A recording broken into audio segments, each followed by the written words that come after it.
Bonsoir Eva Joly. Bonsoir.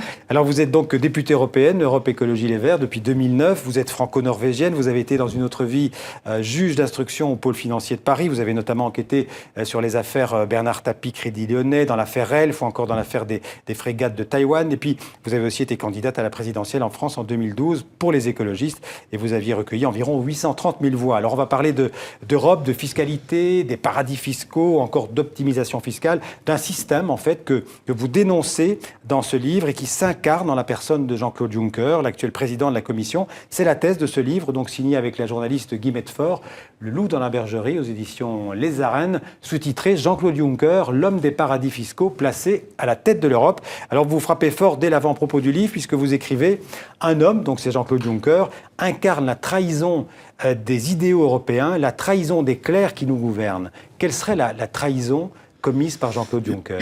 Mais l'idée européenne, c'était aussi l'idée d'une Europe solidaire, d'une Europe sociale qui assure la paix, mais aussi le bien-être des citoyens. Et ce que nous voyons depuis quelques décennies, c'est que la priorité est donnée aux multinationales, elle est donnée à l'argent plutôt qu'aux citoyens. Il y a des exemples récents.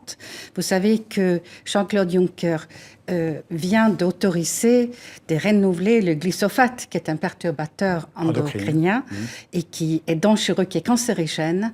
Et cela malgré l'interdiction faite par la Cour européenne. Mais il ne l'a pas autorisé tout seul, il n'a pas ce pouvoir. Non, mais bon, il dirige la Commission, n'est-ce pas? Et donc c'est surtout le manque qu'on lui reproche, le fait qu'il ne régule pas. Et là, c'est un exemple. On voit, ça ne plaît pas à l'industrie chimique. C'est dangereux pour les citoyens, mais on ne touche pas l'industrie chimique. Ouais. Alors dans ce livre, vous parlez beaucoup du Luxembourg, de Jean-Claude Juncker, et vous dites par exemple dans un chapitre du livre, vous accusez le Luxembourg de bloquer l'Europe pour protéger les intérêts du Grand-Duché. C'est évidemment assez fort comme accusation, ce qui voudrait dire que le Luxembourg s'enrichit d'une certaine manière sur le dos de ses partenaires européens. C'est exactement ça. Aujourd'hui, le Luxembourg est le pays le plus riche au monde. Leur PIB par habitant est de 110 000 $. Pour prendre un exemple, la France, c'est 55 000. La Norvège, c'est 100 000. Et donc, c'est le pays le plus riche. À la sortie de la guerre, c'était un pays très pauvre. Et cette richesse, elle est construite en très grande partie sur le vol de recettes fiscales d'autres pays.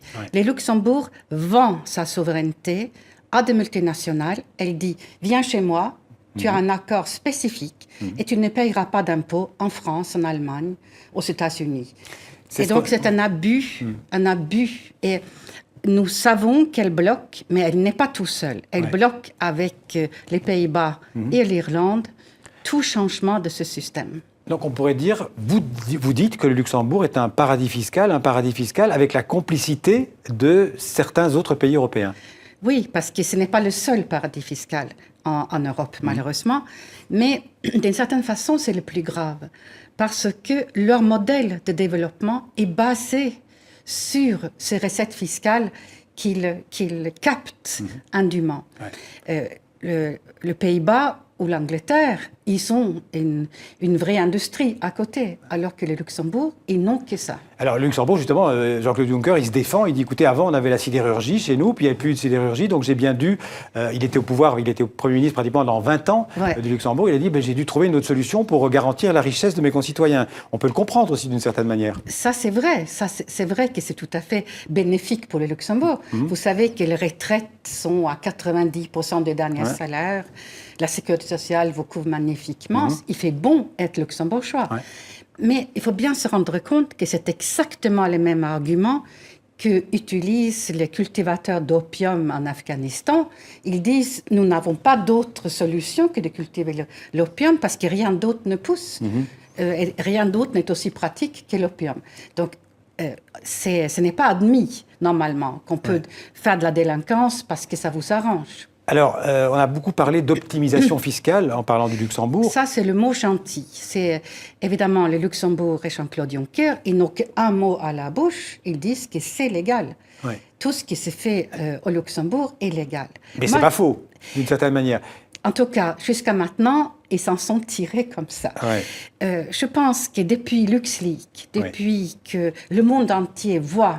Alors, je rappelle simplement pour ceux qui nous regardent aux quatre coins du monde, LuxLeaks, c'est justement ça, c'est ces révélations qui ont été faites sur les accords, ce qu'on appelle les tax rulings, entre le Grand-Duché de Luxembourg et ses entreprises pour dire, venez déclarer en fait vos intérêts chez nous et ils seront très très très peu taxés. Donc finalement, c'est des entreprises qui payent très très peu d'impôts. En réalité, tout le monde connaissait, savait ce qui faisait le Luxembourg, mais c'était caché, c'était occulte. Ouais. Et un jeune homme, Antoine Deltour, qui était stagiaire chez PricewaterhouseCoopers, a copié des tax rulings dans les banques de données avant de partir parce qu'il était très indigné. Et, alors justement, ce Antoine Deltour, il est en procès en ce moment. Son procès reprend mardi prochain. Voilà, le procès reprend mardi prochain. C'est lui qui est accusé en fait. Et il est accusé de vol. Et il risque 10 années pour violation du secret professionnel et vol de documents.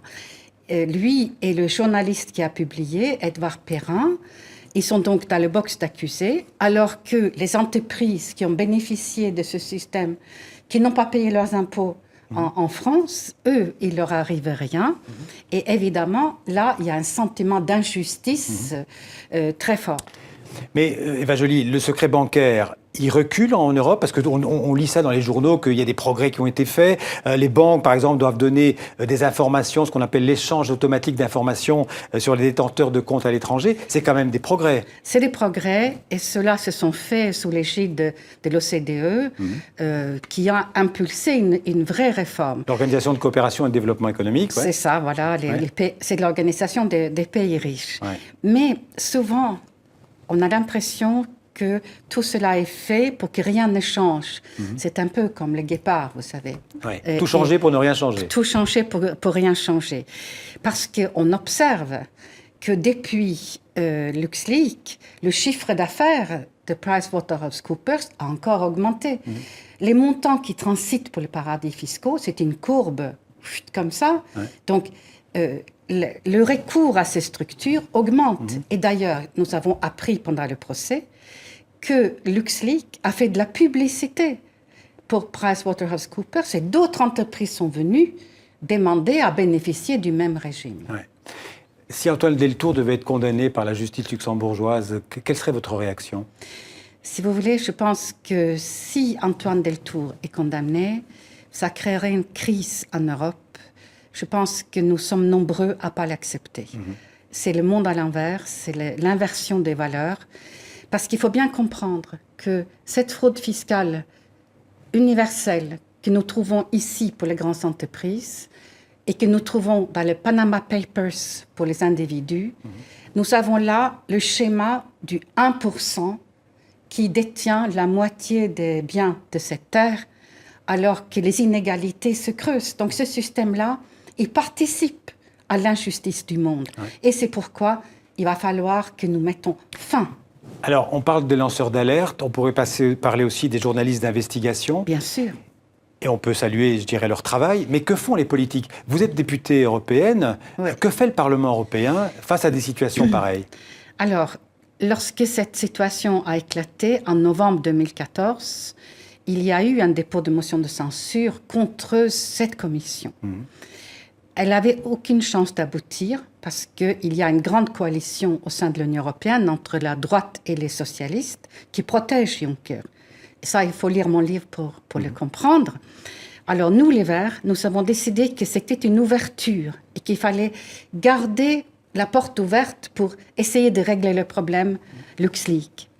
Et nous avons créé une commission d'enquête et cette commission propose des mesures qui mettront fin à cette injustice. Ouais. Et on peut le trouver... Mais cette commission d'enquête, elle n'a pas été acceptée puisque c'est devenu une commission spéciale qui n'a pas les mêmes droits, les mêmes pouvoirs. Absolument. Et donc là, on a vu l'habilité de ceux qui protégeaient Juncker de nous couper les ailes. Ouais. Mais d'une certaine façon, on les a contournés quand même parce qu'il y a des membres vraiment de très grande qualité dans cette commission et je veux saluer ici Sven Giegold, mon collègue vert allemand, et Alain Lamassoure, député français conservateur, qui sont réellement à fond engagés et nous avons établi beaucoup de choses.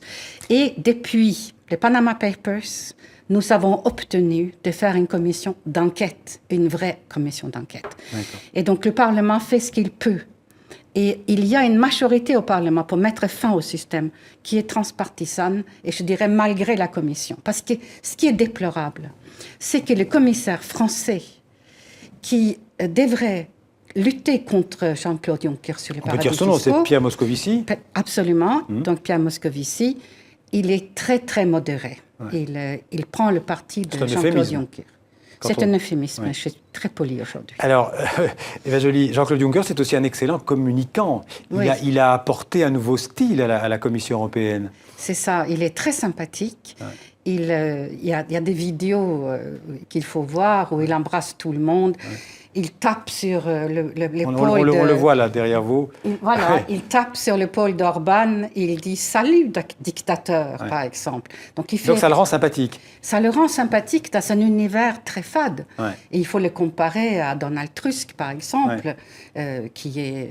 Le Polonais qui est président du Conseil européen. Voilà, exactement, qui est président du Conseil. Ouais. Il nous reste très peu de temps. En un mot, la lutte contre la fraude fiscale, vous qui êtes députée européenne, qui vous êtes heurté à cela quand vous étiez juge d'instruction, c'est un combat perdu d'avance ou pas du tout? Ça fait 22 ans que je combats les paradis fiscaux. Je n'ai jamais rien fait d'autre. Je suis devenue femme politique pour essayer de changer les règles. Et je peux vous dire que nous allons y arriver. Merci Eva Joly. Je renvoie les téléspectateurs à votre livre « Le loup dans la bergerie ». Donc Jean-Claude Juncker, l'homme des paradis fiscaux placé à la tête de l'Europe, c'est aux éditions Les Arènes. Merci beaucoup d'être venu en parler sur le plateau du 64 minutes. Merci.